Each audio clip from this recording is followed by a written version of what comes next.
Hello ಸ್ನೇಹಿತರೆ, ಎಲ್ಲರಿಗೂ ನನ್ನ ಹೊಸಡಕ್ಕೆ ಸ್ವಾಗತ. ಹಾಗೆ ನನ್ನ ಯೂಟ್ಯೂಬ್ ಚಾನಲ್ಗೆ ಸಬ್ಸ್ಕ್ರೈಬ್ ಮಾಡಿ, ಬೆಲ್ ಬಟನ್ನ ಕ್ಲಿಕ್ ಮಾಡಿ. ಇವತ್ತು ನಾನು ಮೊದಲಾಗೆ ಗೋಧಿ ಹಿಟ್ಟು ತೊಗೊಂಡಿದ್ದೀನಿ, ಸ್ವಲ್ಪ ಉಪ್ಪು ತೊಗೊಂಡಿದ್ದೀನಿ. ಏನಿಲ್ಲಪ್ಪ, ಸಿಂಪಲ್ಲಾಗಿ ಸ್ವಲ್ಪ ಎಣ್ಣೆ ಹಾಕ್ಕೊಂಡಿದ್ದೀನಿ. ಚಿರೋಟಿ ರವದ ಹೋಳಿಗೆ ಹೆಂಗೆ ಮಾಡೋದಂತ ಹೇಳ್ಕೊಡ್ತಾ ಇದ್ದೀನಿ. ಇದ್ಯಾವುದಪ್ಪ ಹೊಸ ಹೋಳಿಗೆ ಅಂತೀರಾ? ಹೊಸ ಹೋಳಿಗೆ ಏನಲ್ಲ, ಸಪ್ಪನ ಬೇಳೆ ಆಮೇಲೆ ಕಡಲೆಬೇಳೆದು ಹೋಳಿಗೆ ನೋಡಿದ್ದೀರಾ, ಹೂರಣ ಹೋಳಿಗೆ ನೋಡಿದ್ದೀರಾ, ಶುಷ್ಕದ ಹೋಳಿಗೆ ನೋಡಿದ್ದೀರಾ. ಸೊ ಹಾಗೆ ವೆರೈಟಿ ಆಗಿರಲಿ ಅಂತ ಸ್ವಲ್ಪ ಚಿರೋಟಿ ರವದ ಹೋಳಿಗೆ ಮಾಡಾಕತ್ತೀನಿ. ಸೊ ಮೊದಲು ನಾವು ಚಪಾತಿಗೆ ಹೆಂಗೆ ಗೋಧಿ ಹಿಟ್ಟು ನಾದ್ಕೋತೀವಲ್ಲ ಹಂಗೆ ನಾದ್ಕೋಬೇಕು. ಸ್ವಲ್ಪ ಗೋಧಿ ಹಿಟ್ಟು ಹಾಕ್ಕೊಂಡಿದ್ದೀನಿ, ಸ್ವಲ್ಪ ಉಪ್ಪು ಹಾಕ್ಕೊಂಡಿದ್ದೀನಿ, ಸ್ವಲ್ಪ ಎಣ್ಣೆ ಹಾಕ್ಕೊಂಡಿದ್ದೀನಿ. ನೀರು ಅಗತ್ಯಕ್ಕೆ ಎಷ್ಟು ಬೇಕೋ ಅಷ್ಟು ತೊಗೊಂಡು ನಾದಬೇಕು. ಸೊ ನಾದ್ಕೋಬೇಕು. ಇವಾಗ ನೋಡಿ ಸರಿಯಾಗಿ ಒಂದು 2 ನಿಮಿಷ ಒಂದು ಪ್ಲೇಟ್ ಮುಚ್ಚಿ ಬಿಟ್ಟಿದ್ದೀನಿ. ಇನ್ನೂ ಸ್ಮೂತ್ ಆಗಿಲ್ಲ. ಸೊ ಅದು ಒಂದು ಸ್ವಲ್ಪ ಹೊತ್ತು ಸ್ಮೂತ್ ಆಗೋ ತನಕ ಒಂದು 5 ನಿಮಿಷ ಬಿಡಬೇಕು. ಇದನ್ನ ಒಂದು 5 ನಿಮಿಷ ಬಿಟ್ಟು ಆ ಕಡೆ ನಾವು ಹಿಟ್ಟನ್ನ ನಾದಿಟ್ಟು ಸೈಡಿಗೆ ಇಟ್ಕೊಂಡ್ಬಿಟ್ಟು ಆ ಕಡೆ ನಾವು ರವೆ ಕುದಿಸ್ಕೊಳ್ಳೋಣ. ಸರಿ, ಈ ಕಡೆ ಒಂದು ಪಾತ್ರೆ ತೊಗೊಳ್ಳೋಣ. ಆ ಪಾತ್ರೆಗೆ ಒಂದು ಗ್ಲಾಸಷ್ಟು ನೀರು ಹಾಕೋಣ.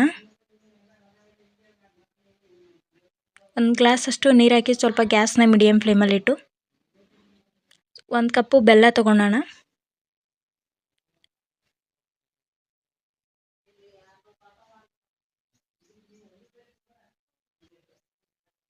ಬೆಲ್ಲನ ಕರಗೋ ತನಕ ಬಿಡಬೇಕು ಸ್ವಲ್ಪ ಹೊತ್ತು. ಸೊ ಹಾಗೆ ನಮಗೆ ಸ್ಮೆಲ್ಗೆ ಅಂತ ಸ್ವಲ್ಪ ಏಲಕ್ಕಿ, 1-2 ಏಲಕ್ಕಿನ ಕುಟ್ಕೊಂಬಿಡಿ. ನಿಮ್ಮ ಹತ್ರ ಏಲಕ್ಕಿ ಇದ್ದಿದ್ದಿಲ್ಲ ಮನೆಯಲ್ಲೇ ಅಂದರೆ ಸೊ ಏನು ಪರವಾಗಿಲ್ಲ, ನಡೆಯುತ್ತೆ.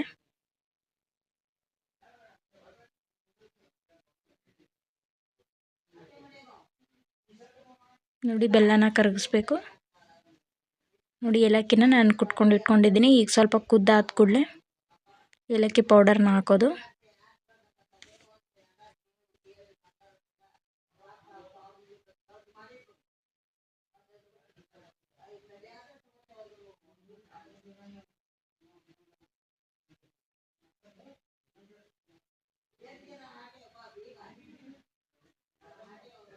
ನೋಡಿ, ಇವಾಗ 1 ಕಪ್ಪು ರವೆ ಹಾಕೋಣ.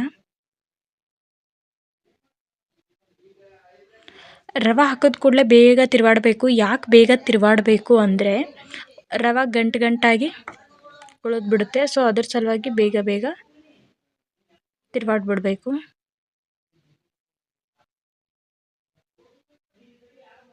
ನೋಡಿ, ಸ್ವಲ್ಪ ಹೊತ್ತು ಕುದಿಯೋ ತನಕ ಬಿಡಬೇಕು ಅದನ್ನು.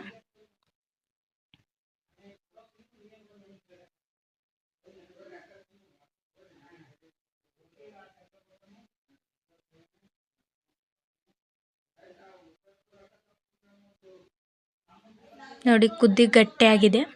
ಒಂದು 5 ನಿಮಿಷ ಮೇಲ್ಗಡೆ ಪ್ಲೇಟ್ ಮುಚ್ಚಿ ಬಿಡೋಣ.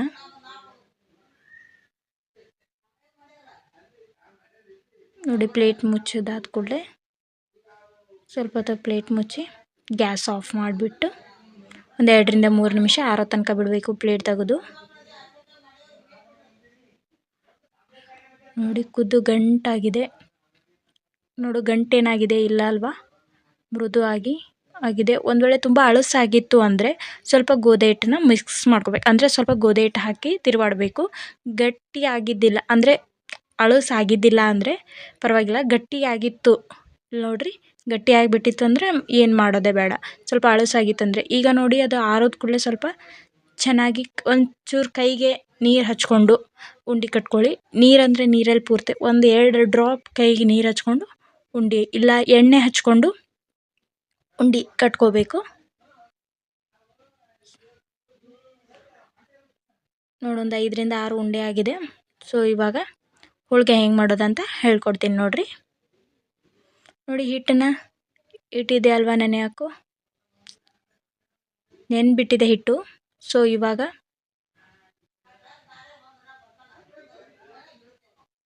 ಹೋಳ್ಗೆ ತಾಟಲ್ಲೂ ಮಾಡ್ತಾರೆ ಬೇಕಂದವರು. ಬೇಡ ನೀವು ಲಟ್ಟಣಿಗೆ ಆಮೇಲೆ ಅದು ಹೋಳ್ಗೆ ಮಾಡೋ ಪರ್ಶಿ ಹಿಂಗೇನಾದರೂ ಇದ್ದರೆ ಅದ್ರ ಮೇಲೂ ಮಾಡ್ಬೋದು. ನಾನಿಲ್ಲ ಕೆಳಗಡೆನೇ ಮಾಡ್ತೀನಿ.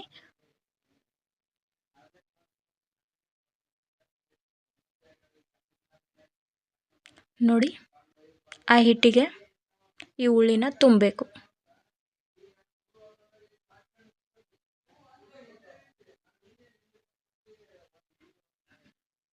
ನೋಡಿ ಯಾವ ಥರ ಹೂರಣ ಹುಳ್ಗಿಗೆ ಕ್ಲೋಸ್ ಮಾಡ್ಕೊತೀರಲ್ವ ಅದೇ ಥರ ತುಂಬ್ಕೋಬೇಕು.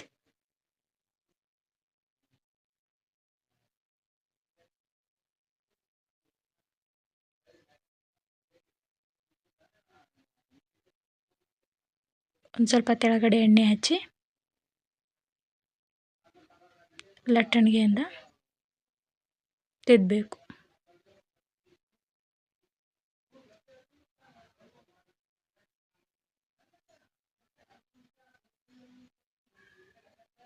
ಸ್ವಲ್ಪ ಬಾರ್ ಹಾಕಿ ಲಟ್ಟಣಿಗೆಯಿಂದ ನಮಗೆ ಯಾವ ಅಂದರೆ ಸರ್ಕಲ್ ಶೇಪಲ್ಲೇ ಸ್ವಲ್ಪ ದೊಡ್ಡದು ಬೇಕಾಯ್ತು ಅಂದರೆ ದೊಡ್ಡದು, ಸಣ್ಣದು ಬೇಕು ಅಂದರೆ ಸಣ್ಣ ತಿದ್ಕೋಬೇಕು. ನೋಡಿ ರೆಡಿಯಾಗಿದೆ. ಸೊ ಈ ಕಡೆ ತೆವೆ ಕಾಯ್ಲಕ್ಕೆ ಇಟ್ಟಿದ್ದೀನಿ. ತೆವೆ ಮೇಲೆ ಸ್ವಲ್ಪ ಎಣ್ಣೆ ಹಾಕೋಣ. ಎಣ್ಣೆ ಹಾಕಿದ್ರೆ ಸ್ವಲ್ಪ ಚೆನ್ನಾಗಾಗುತ್ತೆ ಹೋಳಿಗೆ ಅಂತ. ಇದಕ್ಕೆ ಹಿಟ್ಟು ಬಳಸೋ ಹಾಗಿಲ್ಲ, ಯಾಕಂದರೆ ಎಲ್ಲನೂ ಎಣ್ಣೆಯಿಂದನೇ ಮಾಡಬೇಕಿದು ಹೋಳಿಗೆ ಅಂದರೆ ಟೇಸ್ಟಿಯಾಗಿರುತ್ತೆ. ಇವಾಗ ಹೋಳಿಗೆನ ಹಾಕೋಣ. ಅದ್ರ ಮೇಲೆ ಸ್ವಲ್ಪ ಎಣ್ಣೆ ಹಾಕಿ, ಎಣ್ಣೆ ಹಾಕಿದ್ರೆ ಬೇಗ ಬೇಯುತ್ತೆ. ಇವಾಗ ಕಡ್ಚಿಗೆಯಿಂದ ತೆಗಿಯೋಣ.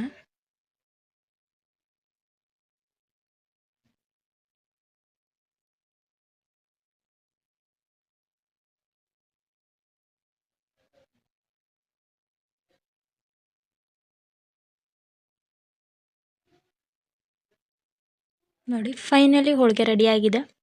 ಸೊ ಎಲ್ಲರಿಗೂ ಧನ್ಯವಾದಗಳು.